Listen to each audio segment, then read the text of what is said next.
Welcome, guys. Welcome back to the read through on the prolific read through podcast on the Yabber Raising Project. Welcome. I hope you guys have enjoyed the previous ones. We've learned a lot about different ways to structure a story and what should be included in chapters. And this is a great series, Feather Sharp as Knives, written by one of my clients, Christina Atkins. It's going to be coming out later next year. And so I'm super excited for this read through. We are on chapter 10 now. If you want a recap of everything that's happened, I'll drop a link for the playlist and earlier videos around here and the card up here. And as well as, I want you guys to know, please like and subscribe. It really helps the channel. And what we do is we do read throughs for any sort of writing that you guys like to do. So preferably first chapters and short stories. Feel free to submit them in the link below, and you can get featured on the show. If it's good enough, or if it's terrible, you're open up to being publicly flogged anonymously, of course, until otherwise asked. But that is what we do here, trying to figure out how to write better and get better at the craft of writing, and do so, as well as we do read throughs for my series, The Girl and the Beast, and just other people's read throughs, trying to get to where we have a video released every day, so there's always something to sort of learn and read through and kind of get a little lesson out for writing, and try to keep them brief and short, but we do what we can. Thanks so much, guys, for all that you do. Like and subscribe, and let's continue with chapter 10 of Feather Sharp of Knives. Now let's come here. And basically, if you guys know at this point, Imelda just found out that her brother's going to get married off. Venezia's plotting against the government with some guy who was trying to overthrow the kingdom, and she publicly shot him down, but is secretly working behind the backs of everybody in her parliament. So there's a lot of two-timing here. And now we're in a new chapter with Ullise Contarini, and I have no idea who that is. So new characters. Let's jump into it, guys. Ullise Contarini would do anything for Heraclea. His beautiful home had one tradable resource: sea silk Corincanto, and a royal family with the secret knowledge of how to harness its soothsaying powers. Sure, his kingdom had a few other exports, luxury items like pearls, aquamarine, and blood oranges, but not in large enough amounts to bring real wealth. Nothing that paid like foreign royalty demanding to know the unknowable. The kingdom supported their national industry, harvesting and processing the sea silk, and Ulysses spun it and sold its services as his forebears had done for centuries. People whispered behind Ulysses' back, calling him greedy, but he counted himself lucky. He had a way to keep his citizens safe, more secure than any other monarch. Still, sometimes it would be nice to travel without being known as the king with the sea silk. Like today, no sooner had Ulysses walked off the galley and some Rialtano nobleman had ambushed him, no doubt having received word of Ulysses' imminent arrival, and dragged him into a gondola to his caxa. Now Ulysses stood in the man's parlor, waiting for him to figure out how to perfectly word his question. Is my business partner... No, wait.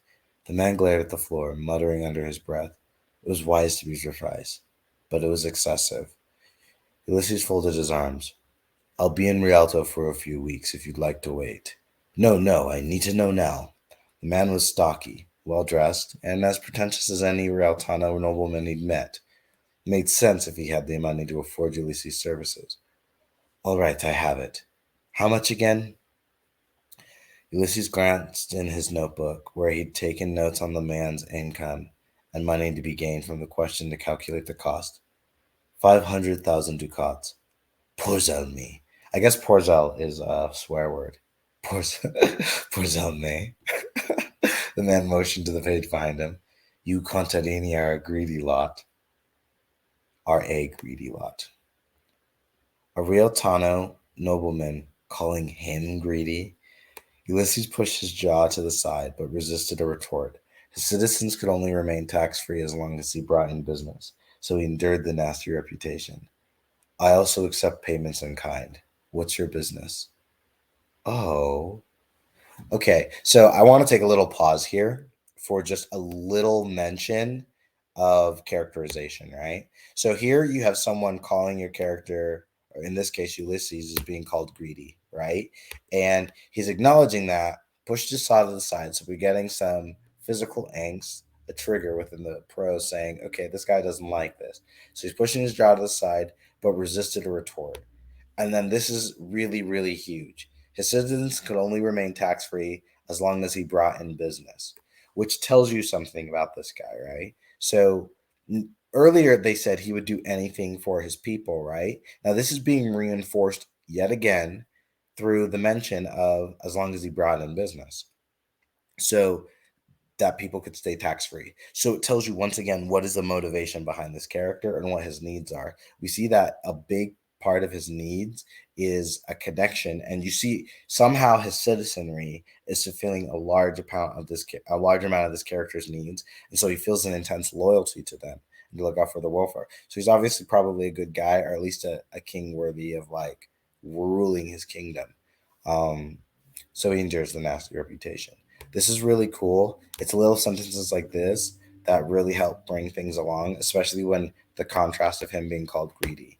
So it might seem kind of small and a little innocuous, but it's making sure that these little things, you'll be surprised how much these things are absent. And as a result, people have a hard time understanding character motivation. Like literally, one sentence uh, establishes that in the right place, and that creates good flowing prose, but at the same time you're building your character up correctly. So this is a nice little touch. So we endured the nasty reputation. Also accept payments in kind. What's your business? Spice trade. I take half a million's worth of saffron. I'll give you the ducats. The page brought a contract over to Ulysses, detailing the transfer of money to be initiated immediately. The girl would find a council member to sign today, ensuring Sior, Ulysses, glanced over the contract as he signed. Paolo Ruzzini didn't skip out on his financial obligation. With the document complete, the page ran off to finish the job. Sior Ruzzini toyed with the rings on his finger as he mouthed the words to his question one last time. Ulysses rolled up his sleeve. He'd worn a sea silk armband de Rialto, less conspicuous than the ceremonial stole he wore at home. Then he unsheathed the knife on his belt, cut his palm, and damn it all if it didn't hurt as much as the first time he'd done it. He flipped the blade and offered the handle to the nobleman. Oh shoot, this is hardcore stuff. Ugh. I would never do that, right? Like, yeah, I mean, that'd have to be a pretty, like, outside of doing it for like a loved one, I don't think I could ever like cut myself or hurt myself like that. Like, I'm not about that. Sir Rossini grimaced as he took it. This is distasteful. I absolutely agree. It's how it's done. What's to stop someone from stabbing you and stealing your sea silk? Is that a threat? The nobleman drew himself up, but Ulysses continued before he could claim to be above that, or some similar nonsense. The sword at my side isn't a decoration. He isn't either. He jerked his head toward the captain of the guard, Arrigo, standing in the corner. Ooh, so this is the first time we mentioned how this guy come in. So I don't hate it. I don't hate it. Um, because I didn't see them being with somebody else, but I don't hate it. I don't hate it. Maybe mentioning him earlier helps, but it doesn't hurt it either to not. The man wore his polished cuirass, leather paturage's skin skirts, sword, and a menacing expression. Signor Rossini humphed. He finally sliced himself, then clasped hands. Is my business part of Franco Grit embezzling our company's funds? Oh, wow. That's a good direct question. Blood seeped out between their fingers and dripped on the carpet. The nobleman's gaze followed the droplets to the floor, and his grip tightened, though he didn't let it go. Ulysses' skin tingled, and the world grew fuzzy. A moment passed until the impressions came. Vague images floated around the nobleman, money hidden under a rock, a contract ripped in half, a sinking galley. Oh, wait. So he does know what's up. The answer was clear. Harvesting, processing, and spinning sea silk were valuable. This is where the money truly came from. Only Ulysses' family could see the images clearly. Only his family could interpret them. And true, they didn't always interpret them correctly. Ulysses had bungled more than one in his youth, but he'd grown more proficient with time and practice. Oh, this dude has like some precog abilities. I don't know if that was super clear. Okay, I'm not gonna lie, this is intriguing, but I definitely need some clarity to show up soon because I don't fully understand what I'm looking at, which is not bad, but I'm going to need to soon. He came back to himself, his mind returning to its normal buzz as the images faded. He most certainly is.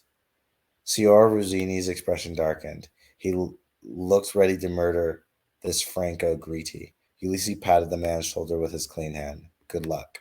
The nobleman pulled a kerchief out of his doublet pocket and wrapped it around his hand. Shall I call a litter for you? Oh, gods, no, Ulysses said. My feet are good enough. A horse would be preferable, but they didn't have any in the city. As you wish. Signor Ruzzini managed a stiff, jerky bow as he muttered, Your Majesty. Ulysses chuckled as he left the man's house. Real Tani were so bad with royalty, actual royalty, not their election doge. It didn't offend Ulysses in the least. In fact, he enjoyed the spectacle wherever he visited. Bowing and scraping were instinctive all over the Mariciano, but the people of Rialto didn't know what to do with it. It was like making a cat swim. Outside it was chilly and cloudy, the last remains of winter. The weather had started to turn in Heraclea, with a warm breeze that blew off the Misuracino. He'd seen he'd even had his first dive since fall, though the water was still brisk enough to keep it short. Ulysses liked Rialto, but he tried not to visit in the winter. He'd been planning on coming down to meet Imelda Albizzi after Carnivale and would still be home if Primo hadn't sent a hint message 2 nights ago insisting Ulysses come earlier. So Ulysses had hopped on a ship. Ulysses. I don't know if I'm saying it right. I should probably do more of an Italian hit. So Ulysses had hopped on a ship yesterday morning and sailed south. Arago eyed the crowded street. Perhaps we should take a gondola across the canal, Your Majesty? Ulysses started walking in the direction of the bridge. No one's going to try anything here, and it's a 5 minute walk, maybe 10. We'll be there before you know it. Even with the crowd, Ulysses was right. Less than 10 minutes later, he and Arago stood at the official entrance to the palazzo. Arago knocked, and some stuffy old steward answered and led them to Primo's parlor that also served as his office. Real Tani were too practical at times. And this huge palazzo, and they combined the Doge's most important 2 rooms into one. The room was empty. Argo took a post in the corner, and Ulysses walked over to the sideboard, which was covered in wine bottles, behind him. He heard the door open. He just narrowed in on a bottle of red wine from the Frenza region. Primo, you haven't lost your touch. I think he's a bit of a problem personally, a woman's voice said. Ulysses turned. Did he say turned? Venezia stood at the doorway, a smirk on her lips. She nodded at Arago. Hello, Arago. Arago deeply inclined his head. Hello, Fleet Admiral. Venezia Dondalo. Ulysses grinned. Rialto's secret weapon. I heard you showed the Ziani what happens when they try to mess with Rialto. Venezia closed the door and approached him to kiss cheeks. They learned their lesson. Ulysses nodded at the sideboard. Primo drinks too much? He drinks one, maybe 2 glasses a day. No, but he buys too much. And we benefit. He picked up the bottle of the Frenza Red. Think he'll mind? She smirked. He'll hate it, and you know it. Exactly. Ulysses poured a glass and offered it to Venezia. She accepted it, and he poured a glass for himself. Ah, what a gentleman. He set the bottle down, then held up his glass. Shall we toast? You're in a good mood. I'm in Rialto for Carnival with some of my oldest friends. And you're soon to be married. Oh, yes, that too. She tipped her head to the side, her look surprised yet amused. Don't tell me you're nervous. And what if I were? She paused, tapping her finger on the glass. I'll be honest. Imelda has been reticent about getting married. Once she meets you, she'll see things in a new light. You're too delightful for her not to like you. I just realized. Okay, so this is the dude that's supposed to marry Imelda. That's a very interesting perspective. Okay, okay. He smirked. You are patronizing me. Not at all. Besides, she clinked her glass to his. I don't believe a man who swam with sharks is afraid of marriage. A shark is either hungry or he's not. A woman, on the other hand, unpredictable. She didn't answer, only raised her eyebrows as she slipped at her wine. It had been so long since he'd last seen her. Had it been since wife Marina's funeral? He'd been too grieved to fully attend to the guests, and the years since had been a blur of routine life. However long had passed since he and Venezia had spoken, they'd been nothing but kind to Venezia. He grinned and took a long draught of the wine. It was perfect. It was perfection, robust and dry with a hint of vanilla.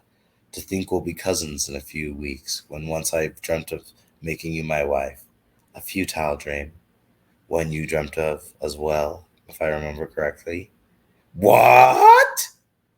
So Venezia does have some love in her heart, even though we both understood the impossibility. Eric Correa law stated every member of the royal family must marry others with the gift to spin corn conto, so their children would inherit the talent as well. Ulysses hadn't minded that restriction until he fell in love with Venezia, a girl without the ability. He'd abolish the law, but that would be foolish, not to mention selfish. It was a long time ago, she said. He laughed. And you're calling me old fleet admiral? If I were, I'd be calling myself old as well. That would be a crime. She cut him a sly look. See, you haven't lost your charm. Primo walked in. Ulysses, glad to see you arrived safely. Ulysses, glad to see you arrived safely. I need to figure out Primo's voice. He looked at their glasses, then the open bottle of wine. I see you helped yourself to refreshment. Venezia set her glass down and kissed cheeks with Ulysses. See you soon. After Ulysses had met his future wife, he downed the rest of his wine as Venezia slipped out.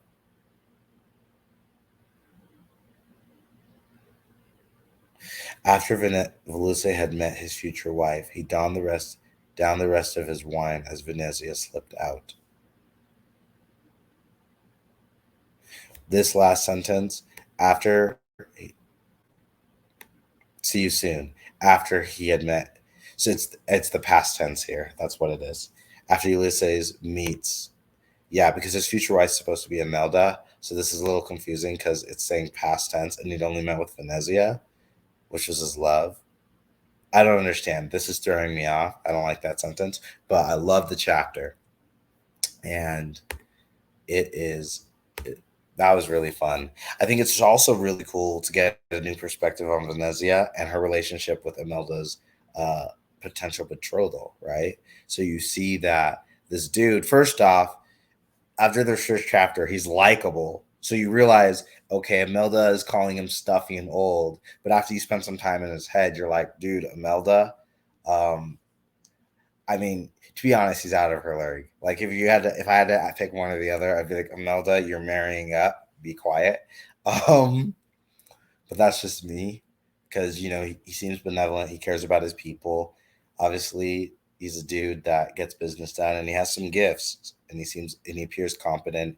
He's charming, and I mean, he passed the Venezia test. Venezia likes him, and this is not a woman who seems to be very in love with things. She's not a woman who falls in love easy, and she certainly is not super. What how would I say? She's not very soft-hearted. So I think that says a lot about him. This was a very interesting turn. I didn't see this perspective coming up. So now we've jumped. Let's see. So we have Imelda, who's I'd say she's our main character at this point, even though I would say the most compelling and most probably important character right now who's in everyone's business is Venezia, which was a bit of a left hook, if I'm being honest. And then we have Anselmo, which we've gotten a couple chapters from him, but then we got this new guy, Ulysses, in play. So we'll see how many perspectives of that in. So that's 4 perspectives in 5, 10 chapters. That's intense, right? So that's really cool. It might be a huge book. But we're enjoying it so far. And you have a lot of things going on. So you're not just introducing random characters for uh, nothing's sake. The story and the plot is starting to make sense. You're starting to see where Primo sits in all of this. He's sort of this. I don't even know if he's antagonistic for us. He's the closest thing to it right now. Um, And there's a lot of sort of like political drama, nothing with terribly high stakes, but you can start seeing all the characters' personal motivations. And this is really how you begin the first act or the first start of a story before you get into any inciting incidences or anything big, because I don't know where the plot's going to go, but we're getting enough motivations and actions moving for each of the characters that as we're introducing the characters, we're getting very strong distinctions, which is good. There's still so many books and so many writers who don't do that, and so we've done 4 characters. Each of them are distinctive. We understand how each of their relations work and the sub characters, the background characters, in relation to that. So she's done a really, really good job setting up each of the characters. And this is actually a good way of how you introduce a new character after so many, but also create a lot of distinction because he's been mentioned before, but I didn't realize it in his name until, that connection came later. And then you see his previous connection with Venezia in just a simple dialogue. So this is being very effective with the chapter. And I think this is a really good example of just, guys, this is how to be effective with making decisions throughout your plot. So a lot of this will make sense if you've read everything up till now. But if you just say read this, I think a good thing is recognizing when you're first introducing a character and they're new, especially if they're going to come out of left field, they need to have some connection to everything else that has been laid down. Because if they don't, uh, you're not doing a great job establishing the story, or there's got to be a tremendous amount of trust the audience has in you that these things will connect later.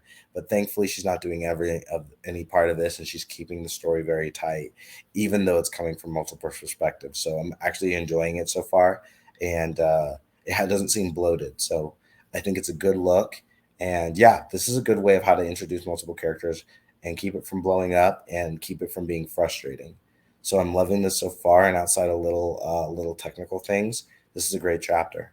So, guys, keep watching for more Feather Sharp as Knives stuff as we get ready for the release in later next year. Um, Also, look out for the Girl and the Beast read throughs, as well as any other public read throughs for people who submit short stories and bonus chapters and anything you guys would like for contests. I love going over this and reading it and being able to share and learn different ways we can improve our writing together. So, guys, like and subscribe if you love this type of content. I'll be switching it up and showing more different things. I'm just trying to put as much as I can out on this channel, really just about life, writing, and specifically, helping authors become better. So, thanks so much for everything you guys are doing. Uh, like and subscribe, keep writing, and remember, stay happy, stay healthy.